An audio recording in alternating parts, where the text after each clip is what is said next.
창세기 3장 22절에서 24절의 말씀입니다. 구약성경 사면에 있습니다.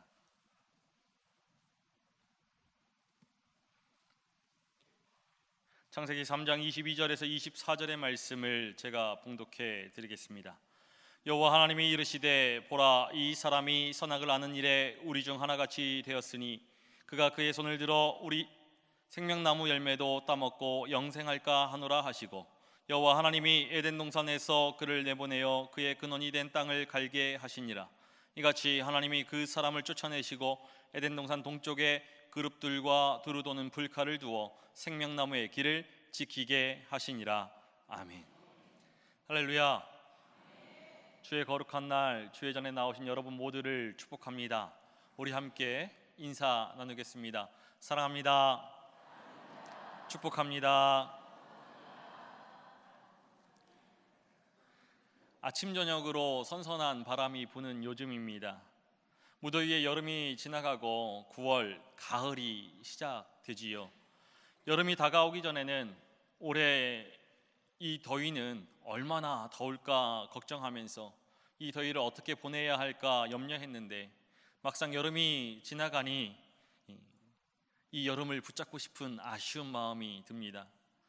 그런 생각에 이어서 여름이 짧으니까 또한 다가올 겨울이, 이 추운 겨울이 얼마나 길까 염려가 됩니다. 그러나 이 염려 또한 겨울이 다가오면 달라지겠지요. 우리는 지금 우리의 시대는 날씨와 기후를 예측하기 어려운 시대입니다. 예상하지 못한 폭우가 내리기도 하고, 폭설이 내리기도 하고, 폭염이 내리쬐기도 하고, 폭한이 다가오기도 합니다. 그로 인해서 많은 피해를 입기도 하고 많은 생명들이 세상을 떠나기도 하지요. 이러한 재해 앞에 두 가지 생각을 가지게 됩니다. 첫 번째는 위대한 자연 앞에 사람은 정말 작은 존재이다라는 생각과, 또 이러한 재해는 자연의 실수가 아닌 인간의 실수에서 비롯된다라는 생각을 가지게 됩니다. 독일의 신학자 에크하르트는 자연이 하나님의 말씀이고 하나님을 만날 수 있는 성소이다라고 우리에게 말해줍니다. 자연은 우리 인간이 하나님을 가장 쉽게 만날 수 있는 소중한 장소이고 하나님의 은총을 누릴 수 있는 하나님의 지성소이다라는 것이지요. 생태신학자 토마스 베리는 지난 100년이라는 시간 동안 인류가 저지른 가장 큰 범죄 행위는 환경 파괴이다라고 지적합니다. 환경 파괴는 하나님께서 인류에게 준 가장 값진 선물을 파괴한 것이고, 그리고 자연 속에 깃든 하나님의 은총을 저버린 불신앙의 극치이다라는 것이죠. 그러한 의미에서 우리는 9월 첫 주 첫날 이 창조의 절기를 맞이하여서 생명의 참된 의미를 묵상하고 세상 만물 속에 깃든 하나님의 섭리의 손길에 감사하며 참 생명의 은혜를 누리는 복된 인생으로서 이 땅 가운데 어떠한 사명을 가지고 살아가야 할지 고민할 수 있다는 것이 참으로 소중합니다. 이 가을 우리 모두가, 믿음의 가족 여러분 모두가 창조주이신 하나님을 힘써 알고 하나님의 창조를 보존하며 생명을 풍성하게 하는 그런 책임 있는 하나님의 지상 대리자로서 창조 신앙을 풍성히 함양해 나아갈 수 있기를 간절히 소망합니다. 기독교 신앙의 첫걸음, 그것은 창조 신앙입니다. 창조와 구속, 부활, 그리고 종말의 신앙 가운데 첫 번째는 창조입니다. 우리가 매년 9월 첫 주를 창조절로 지킵니다.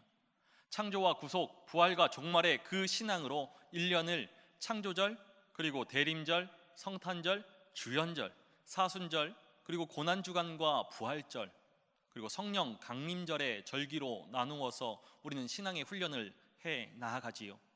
신앙의 절기에 있어서 1년의 첫 시작은 바로 오늘 창조절입니다. 창조절로 시작해서 성령 강림절로 끝나는 것이지요.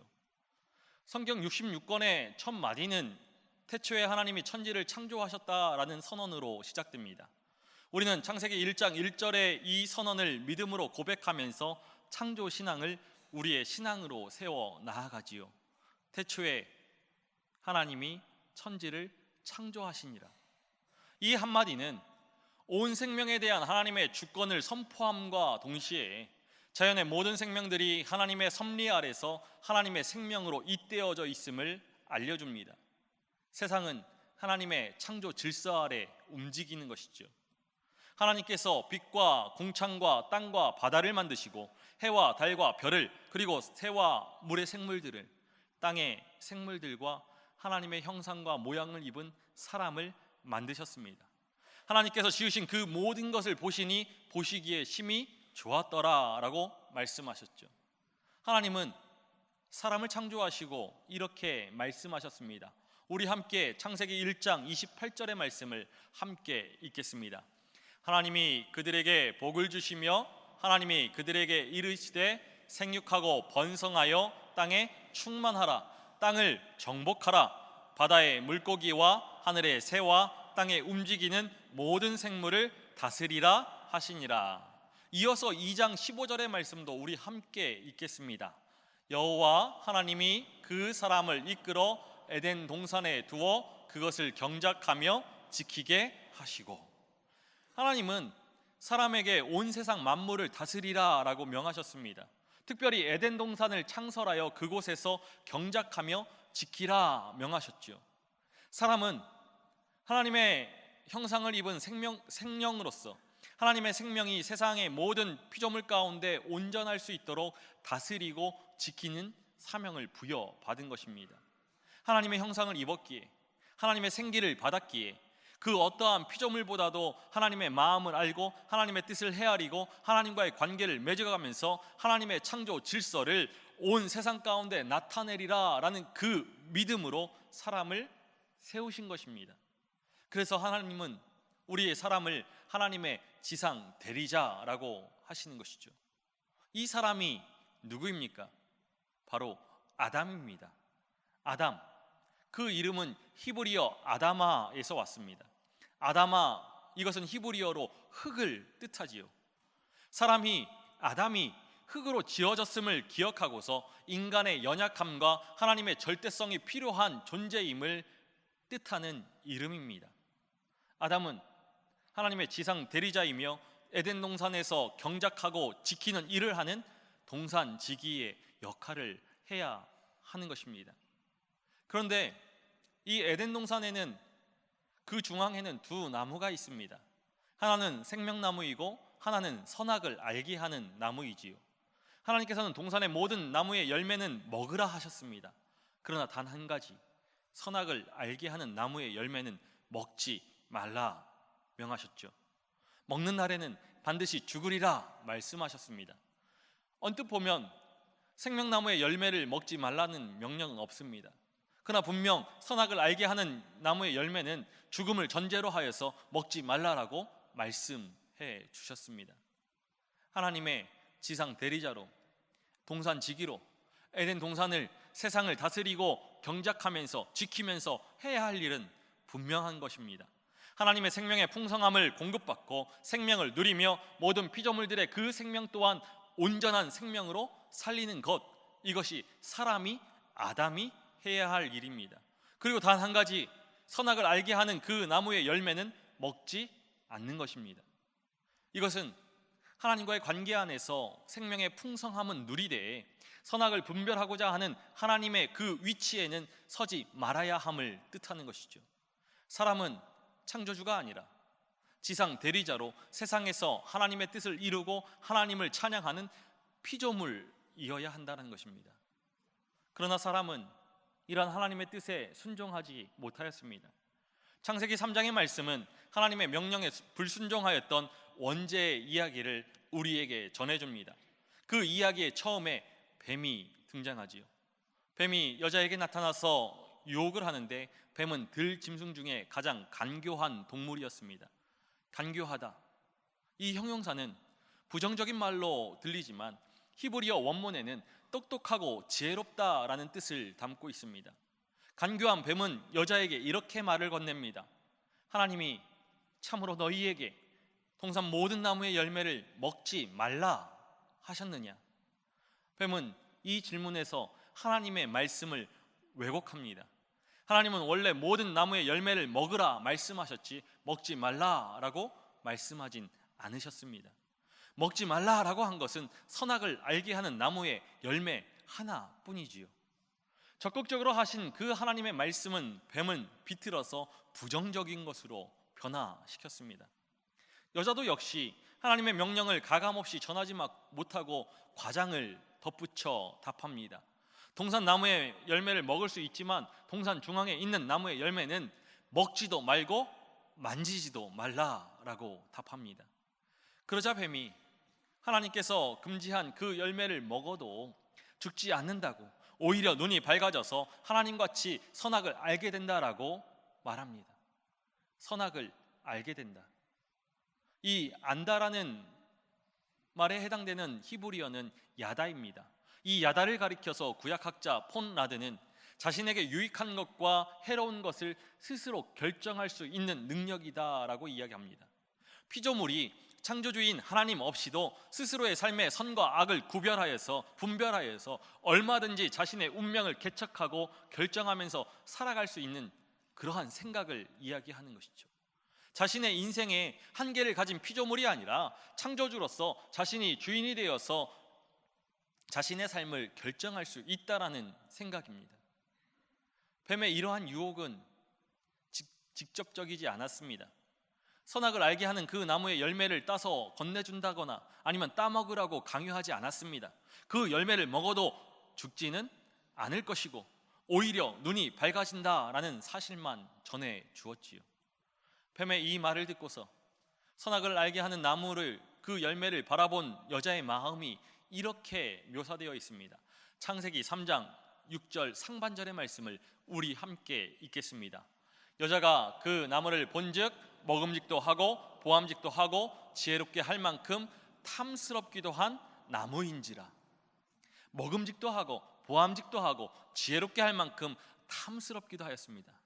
먹음직하다라는 것은 먹기에 좋았다라는 뜻이고, 보암직이라는 말은 보기에 욕망이 일어난다라는 뜻이고, 지혜롭게 할 만큼 탐스럽다라는 것은 지혜의 욕망이 일어난다라는 뜻이지요.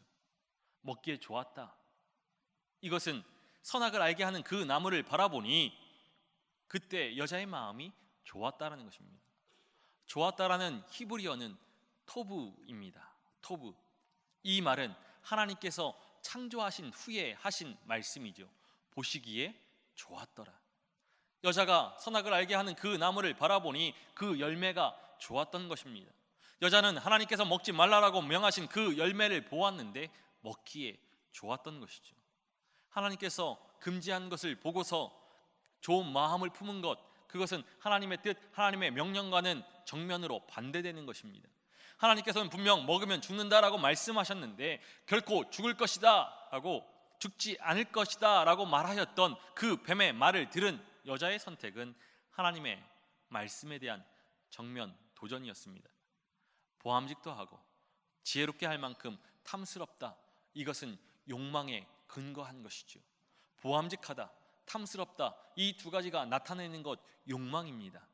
여자가 하나님께서 금지한 그 열매를 보았을 때 욕망이 생겼습니다.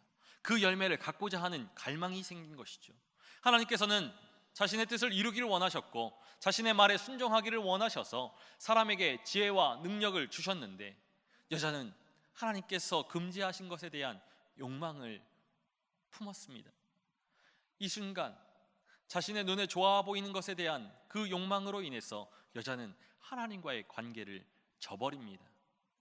사람은 적극적으로 하나님과의 관계 속에서, 하나님과의 교제 속에서 사람의 존재 의미와 사명을 깨달아야 했습니다. 하나님과의 관계 안에서 그 존재가 온전하여질 수 있다라는 피조성의 한계를 인식해야 했지요. 동산 중앙에 있던 선악을 알게 하는 그 나무의 열매에 특별한 효능이 있어서 먹지 말라라고 하신 것이 아닙니다. 사람이 하나님의 모든 창조의 축복을 누리지만 결국 창조주 하나님의 그 은혜 안에 거해야만 살아갈 수 있는 피조물임을 증명하는 징표가 선악을 알게 하는 나무입니다. 그러나 이 여자는 이러한 관계를 자신 안에 차오르는 욕망으로 인해서 깨뜨려 버리고 맙니다. 우리 창세기 3장 6절 하반절의 말씀을 함께 읽겠습니다. 여자가 그 열매를 따먹고 자기와 함께 있는 남편에게도 주매 그도 먹은지라. 먹음직도 하고 보암직도 하고 지혜롭게 할 만큼 탐스럽기도 한 그 열매를 따서 먹었습니다.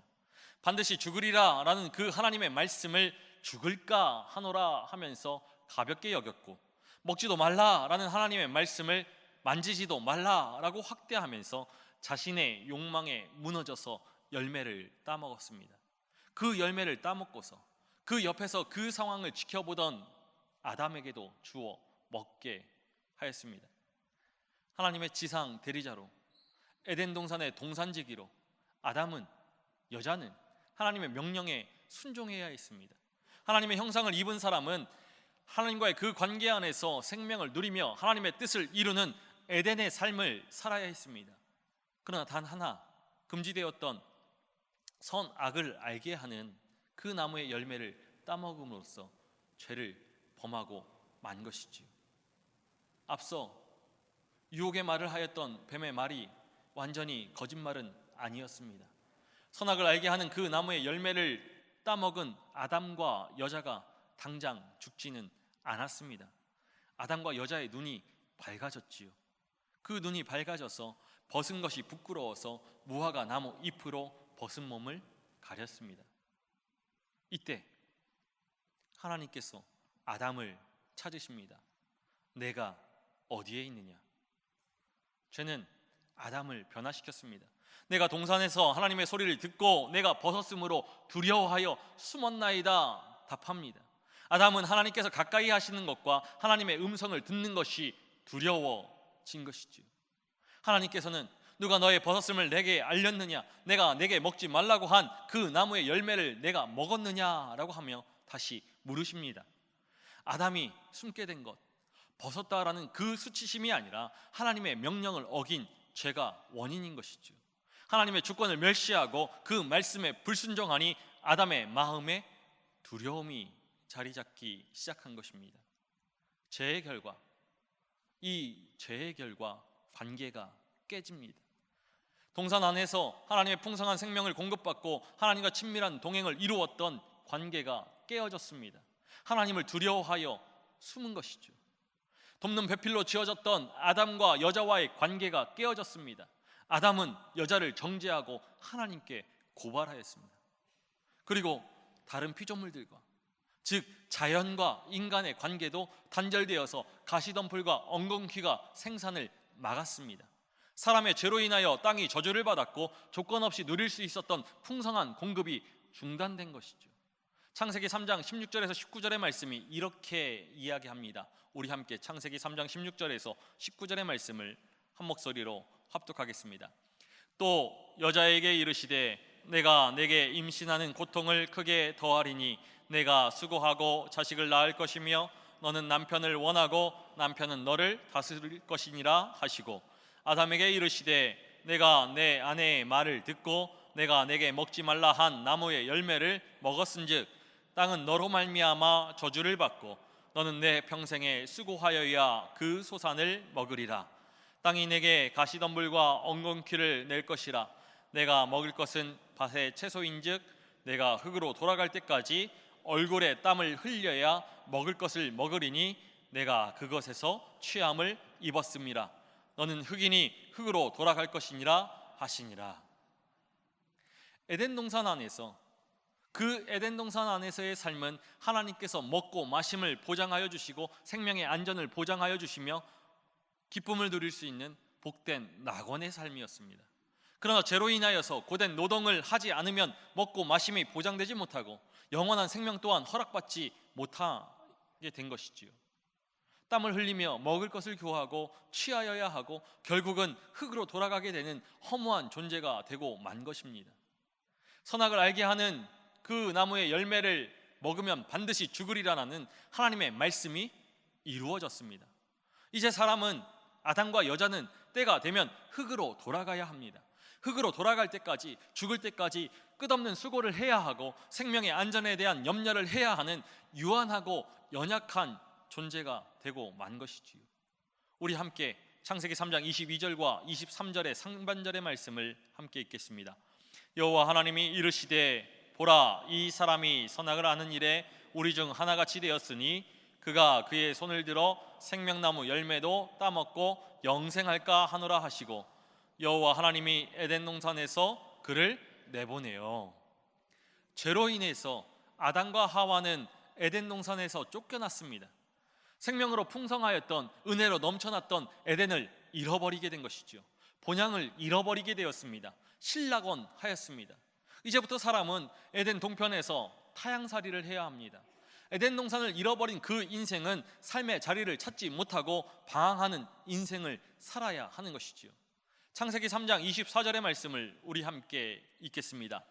이같이 하나님이 그 사람을 쫓아내시고 에덴 동산 동쪽에 그룹들과 두루 도는 불칼을 두어 생명나무의 길을 지키게 하시니라.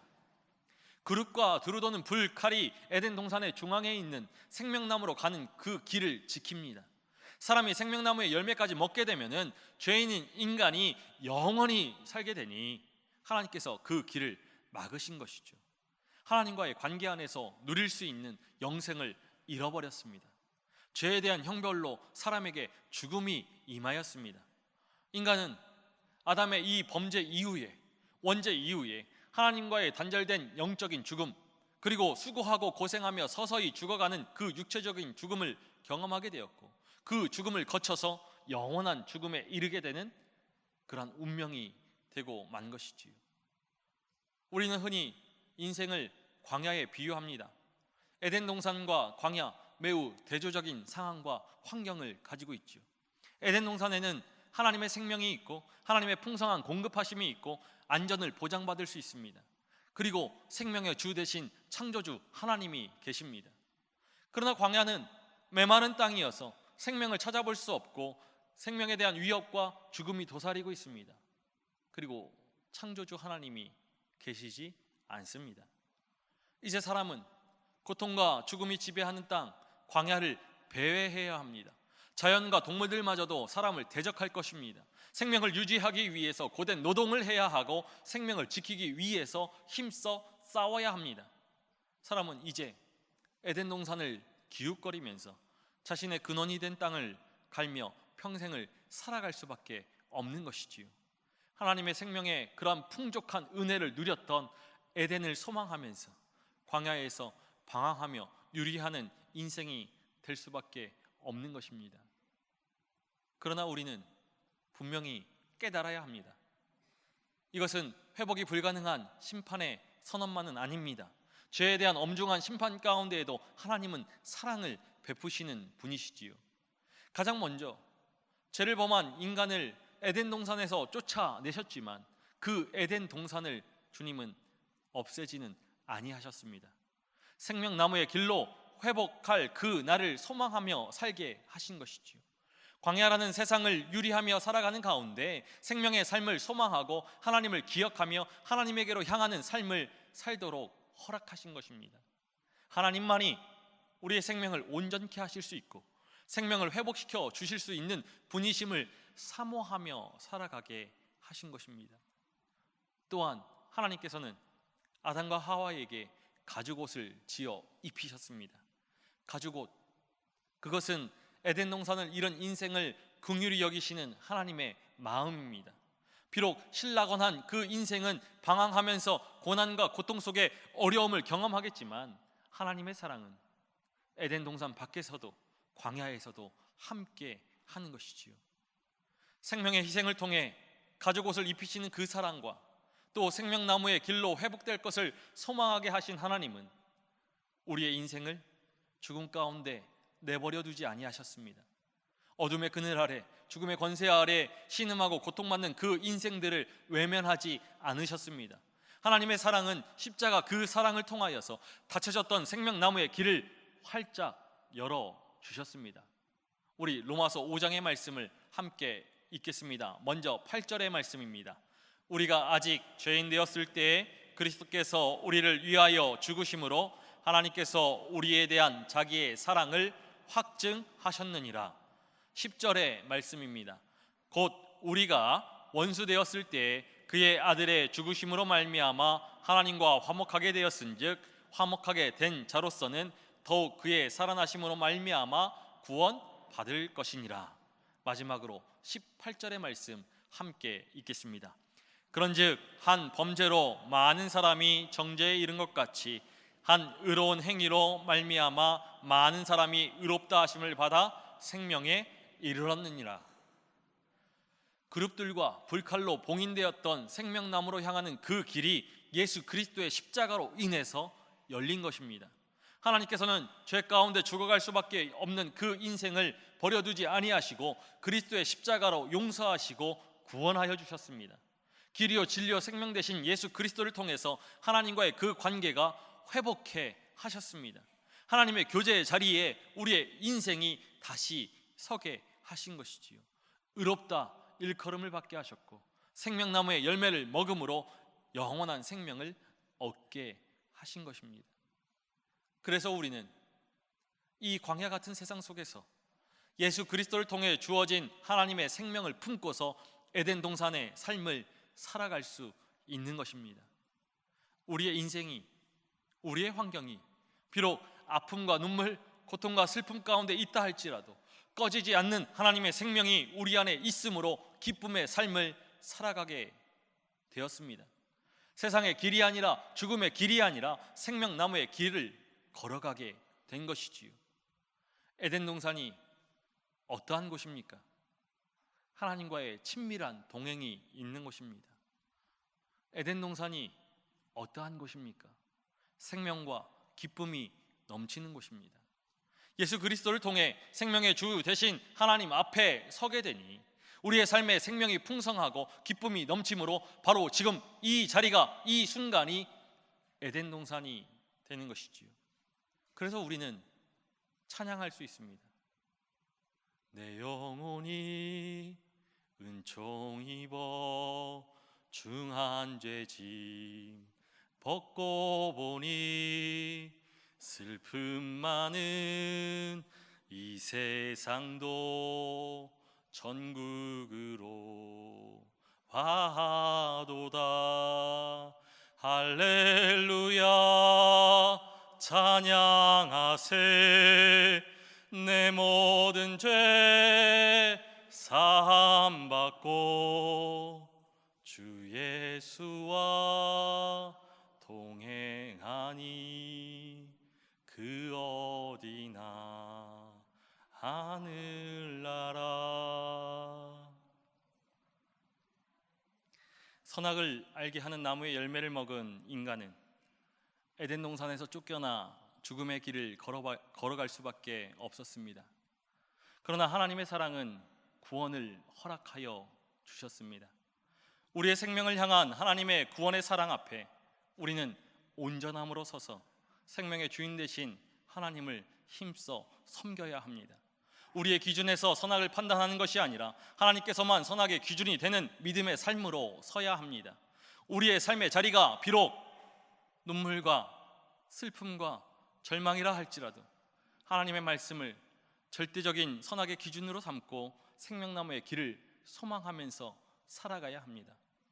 우리 안에 하나님께서 허락하여 주시는 영원한 생명이 있기 때문입니다. 우리에게 허락하여 주시는 주님의 넓고 길고 높고 깊은 그 사랑을 깨달아 하나님의 모든 충만하신 것이 우리 안에 충만케 되었기 때문입니다. 우리는 이 충만한 사랑과 생명으로 삶의 자리에서 에덴 동산의 삶을 살아야 합니다. 생명나무의 길을 걸어가야 합니다. 그러한 삶이 구원의 삶이고 생명의 주인 되신 주님께서 주인 되어 주시는 믿음의 삶인 것이죠. 이 믿음으로 이 창조의 절기에 하나님께서 창조하신 이 세상에 하나님의 지상 대리자로 에덴 동산의 동산지기로 생명 일꾼의 그 사명을 힘써 감당할 수 있는 우리이기를 소망합니다. 우리의 삶에 영원한 생명을 허락하여 주신 그 생명에 하나님께 감사하고 생명을 심고 가꾸어 생명에 깃든 그 하나님의 손길을 찬양하면서 우리의 손길을 통해 생명을 흘려보낼 수 있는 생명의 통로가 되어야 합니다. 죽음의 그늘 아래 죽어가는 생명을 살리고 온 생명에 하나님의 사랑을 전하는 믿음이어야 합니다. 바로 이러한 삶이 하나님의 형상을 입은 하나님의 생명이 된 사람의 삶인 것이죠. 그러한 삶 가운데 뼈를 견고케 하시며 영혼을 만족시키는 물된 동산의 은혜가 넘칠 줄로 믿습니다. 하나님의 품 안에 심기운 믿음의 인생으로 그 잎이 청청하고 진액이 풍족하며 그 결실이 풍성하게 될 줄로 믿습니다. 부디 바라기는 생명의 주 되신 하나님 아버지 앞에 예배드리는 모든 믿음의 가족들이 그 삶이 날마다 생명나무의 길로 서가는 복된 믿음의 삶이기를 간절히 소망합니다. 생명의 풍성한 물된 동산과 같은 에덴 동산의 삶을 이루기를 간절히 소망합니다. 그리하여서 생명의 삶을 통하여 생명의 주 되신 하나님의 은혜가 온 삶의 자리에 넘쳐 흐르기를 주님의 이름으로 간절히 축원합니다. 함께 기도하시겠습니다. 살아계셔서 생명의 주 되신 아버지 하나님, 죄 가운데 죽어갈 수밖에 없는 인생을 사랑하여 주셔서 닫혀진 생명나무의 길을 예수 그리스도의 십자가로 열어주시니 감사를 드립니다. 우리에게 허락하여 주신 하나님의 생명을, 영생을 기쁨으로 누리며 에덴의 삶을 맛보는 인생 되게 하여 주옵소서. 매일매일의 생명의 삶에 감사하면서 생명의 일꾼이 되어 이 땅 가운데 에덴을 세워 나아가는 믿음 되게 하여 주옵소서. 감사를 드리며 우리 주 예수 그리스도의 이름으로 기도하옵나이다.